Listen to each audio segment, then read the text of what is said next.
joining us now to review some of the headlines of today's newspapers from around the world is Arise News analyst Emmanuel Efene. Great Malabite, thank God it's Friday. Yes, it's Friday. Good morning. You are preparing for church on Sunday. Good morning, Ruben. Good morning, Rufai. You didn't respond Victoria to that. Tundu MQ Abiola. Yes. Good morning, Mr. Fede. The Lord's business we must do. You can't work for man and don't work for God. Yes. That's so right, Mr. Fede. And the tithes will come in. Let's go straight to the newspaper's review. And we're starting with this day, Nigeria's newspaper of records. Now, the lead story. Buhari elated as Nnpc breaks Jinx, declares 287 billion naira profit, first in 44 years, directs timely publication of corporations' audited accounts, explain how feat was achieved. Kyari, before PIA, Nigeria's oil industry was in bad state.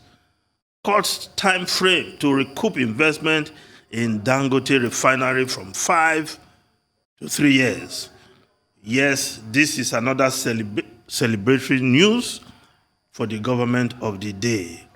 Nnpc, for the first time in 44 years. In those 44 years, of course, President Buhari won't serve as head of state.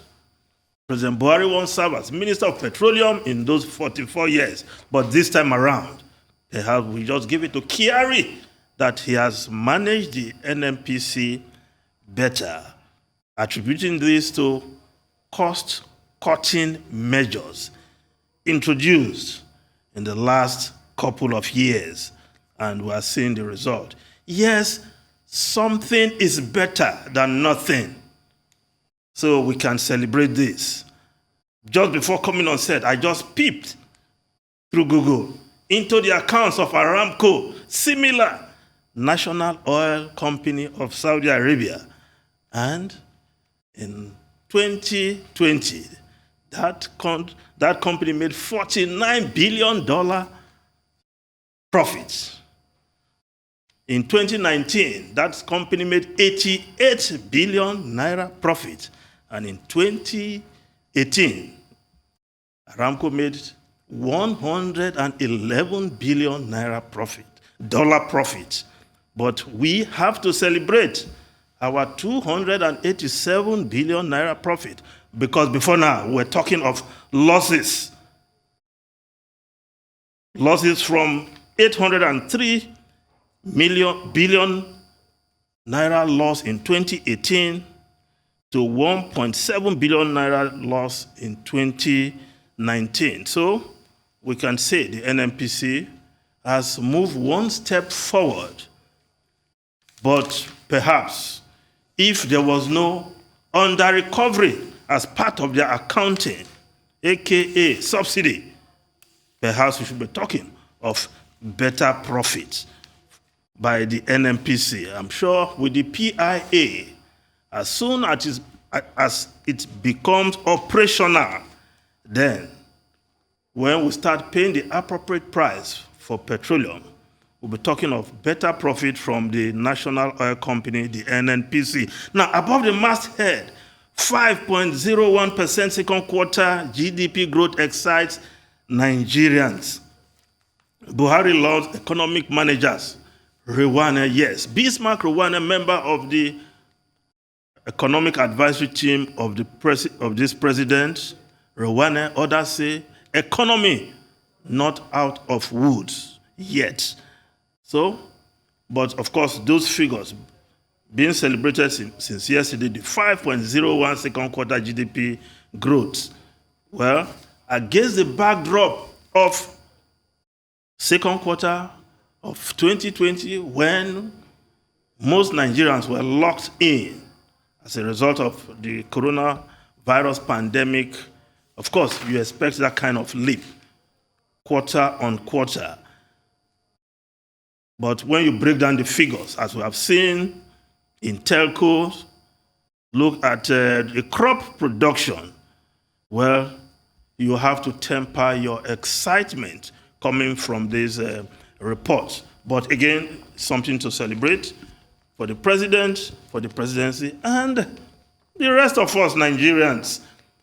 Now, the Guardian newspaper also reporting this story. Surprise, economy gains highest quarterly growth since 2015. News Direct, the same report, Nigeria's GDP grows by 50% in quarter 2, highest in 6 years. While the National Economy newspaper, Nigeria's GDP, second quarter GDP growth signposts, resetting critical economic sectors. Now, let's look at other stories. Yes, still on the economy, the Punch newspaper is reporting troubles ahead. Experts warn as debt servicing gobs 91% of revenue. Yes, in the past 6 months, the revenue of the government, 2.23 trillion naira, the revenue the federal government gathered. Out of this, 91% used in debt servicing. Certainly, that cannot be a cheery news to anybody who loves Nigeria if we are spending so much to service our debt. And economists are warning this is a dangerous trend. Now, the Vanguard newspaper, Plateau attack. Injured, helpless as blood scarcity hits hospital. Emergency ward, mortuaries saturated with victims. Nigerian Medical Association will continue to have recurrence unless there's justice. Lalong, the governor of Plateau State, is saying that. Says those behind crisis resident in other states. No one should be above the law. Sultan tells federal government, tax security agencies to demystify unknown gunmen attacking communities. Urges President Buhari to convoke, chair a national confab. That's the Sultan urging the president. As Christian Association of Nigeria president condemns ethnic religious coloration to just massacre. Buhari working to leaving behind safe, prosperous nation in 2023. The secretary to the government of the federation is assuring Nigerians and everybody who care to listen. ACF condemns killing in Plateau. Of course, the same story, front page of the Nigerian Tribune. Just killings, Red Cross worry over shortage of blood, NMA laments rising number of victims. Noteworthy to mention, the National Association of Resident Doctors in Plateau State, they suddenly remembered the Hippocratic Oath, because when they saw deaths flowing into the hospital, they had to call up their strike to attend to those struggling to live. Now, but just before I leave the Nigerian Tribune, below the masthead, Stella Odwa dumps PDP. Not big news when a politician jumps ship, but I hope somebody will not take her to Aso Villa, because only a couple of days ago, Karaba Shehu called Autumn serial defector. So it's not a good tag to be defecting, but again, Stella Odwa has defected. But the last time I checked, she has a case with the EFCC. She's been taken to the tribunal. Are they going to apply the Oshiomhole theory? If you join the APC, your sins are forgiven. Over to you, Chairman EFCC. We'll see how that pans out. Now, the Leadership newspaper called Friday Leadership Friday. After 89 days in bandits' den, Islamia pupils regain freedom. This is cherry news. Tundu, you like to see silver lining all over the place. Clearly, this is one of them.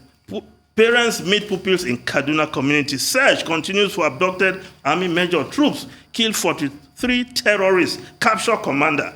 PMB, President Muhammadu Buhari, orders deployment of 100 special forces in Zamfara. Catholic bishop, Northern Christians, elders suggest way forward.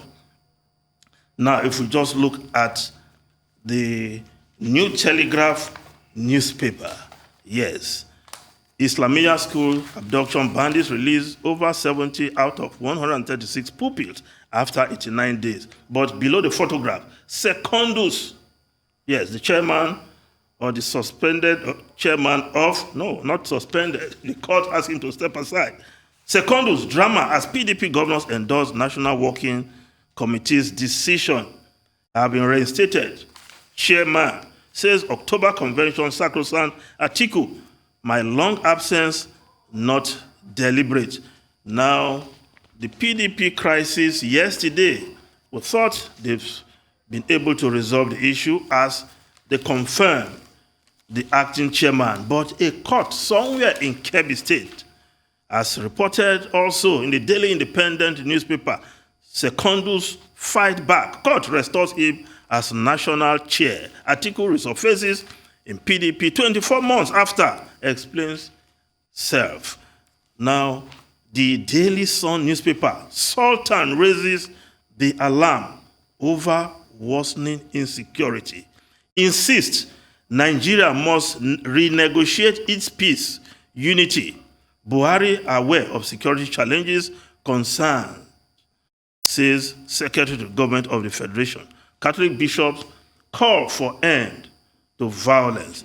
Now, the foreign newspapers quickly, bloodbath in Afghanistan. The Guardian newspaper calls it carnage in Kabul, dozens killed in airport bombing. Civilians and U.S. troops among dead in double bomb attack. While the Washington Post, Kabul blast killed at least 13 U.S. troops. Questions and criticism amplify pivot crisis for Biden presidency. Of course, the Daily Mail newspaper, which Ruben referred to earlier, the tragic price of surrender. In typical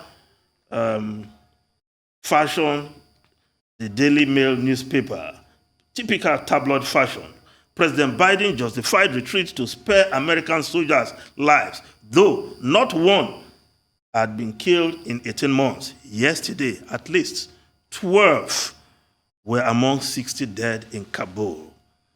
Not looking good for President Biden, if you ask me. Ruben Rufai and Tundu, over to you.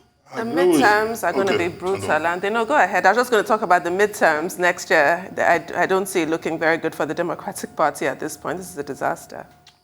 Well, you are right, absolutely correct, Emmanuel Efeni, that it doesn't look good for President Biden or even for Boris Johnson, the Prime Minister of the UK. President Biden's objective about accelerating the process of withdrawal before 9/11 was to save lives. But in 18 months, no Marine had died as a result of any incident in Afghanistan. And yet, in the last 24 hours, we have 12 Marines dead. 13, confirmed 13 now. Well, now 13. Even if it is only one that died, it's a failure of effort on the part of the Biden administration. 60 other persons died. Over 100 persons were injured. Yes, it is true. Australia, the UK, and the United States in the last 48 hours warned that anybody who could find any way to find their way out of Afghanistan should do so. And they warned people not to go near certain gates, the North Gate, the West Gate, and another gate at the Kabul airport, because they suspected that they had specific and credible information that the ISIS-K would strike. And then, of course, maybe perhaps the disclosure of that information was also what led to the massacre, if you like, that we have had as a result of suicide bombing. So let us say that, look, what has happened in Afghanistan is a misadventure. It's a reproduction of hell on earth. And, the United States, particularly President Joe Biden, should take the blame for it. He's been saying that there will be revenge attacks because of the killing of the Marines, 13 of them. But how would that, revenge attack even help the situation? Because we just have on our hands a country that has finally imploded, a country that has collapsed, and a country that reminds us that the threat of terrorism is not only real, but also that it poses fresh danger to humanity.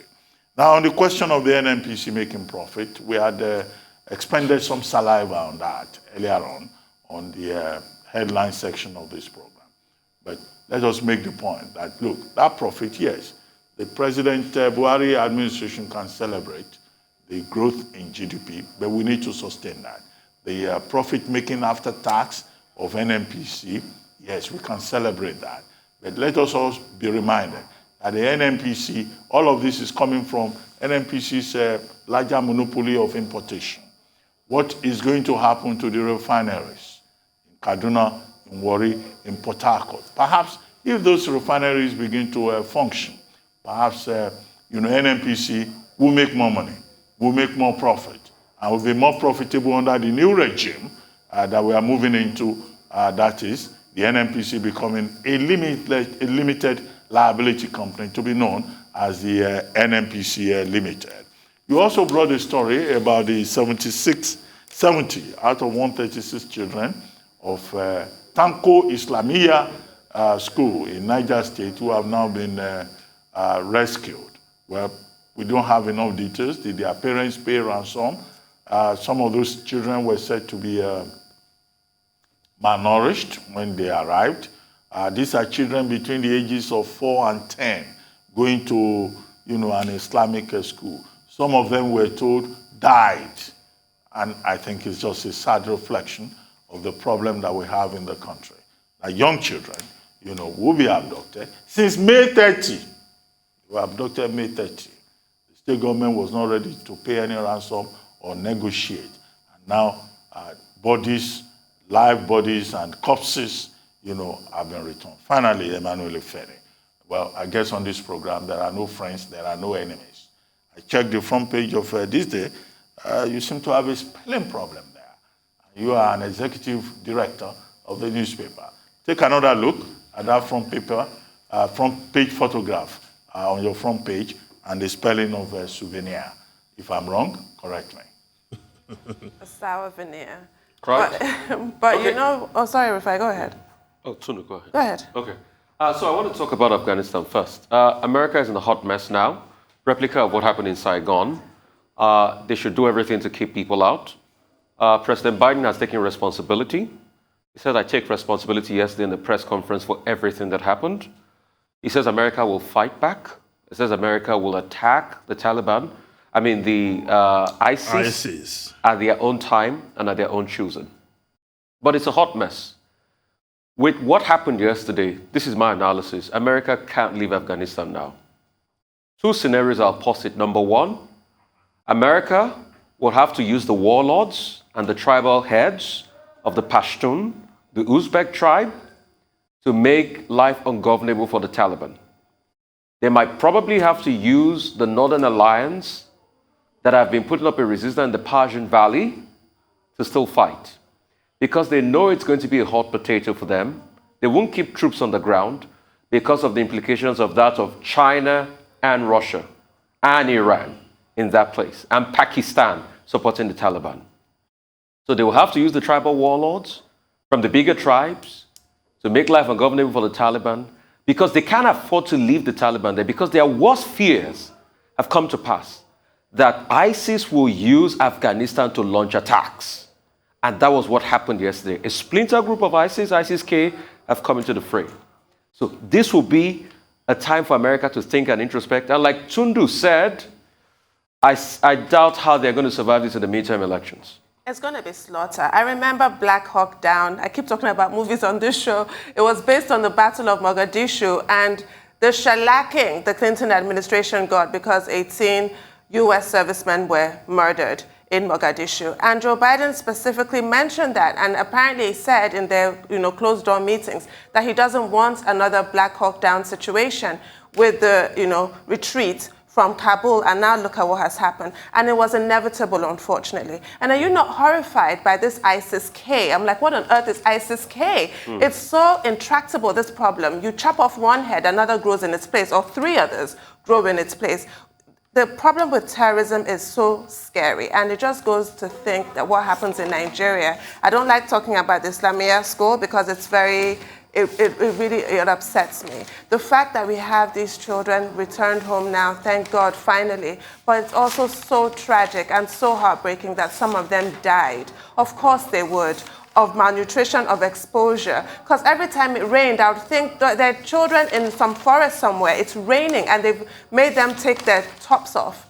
And they're there, exposed to the elements. And, you know, sadly, 6 of them died, but I don't like to dwell on that. It's just too much. And then we look at what's happening in Afghanistan, when people are literally wading through a sewer, trying to get out, and they're killed in the process. Can you imagine the levels of desperation that those people are facing?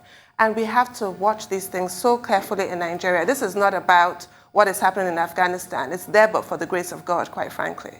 Well, the Taliban debacle is certainly a severe setback for the Joe Biden administration. And Pakistan is certainly not in a safe place, with millions of people heading towards the border with Pakistan. But thank you very much, Emmanuel Efene.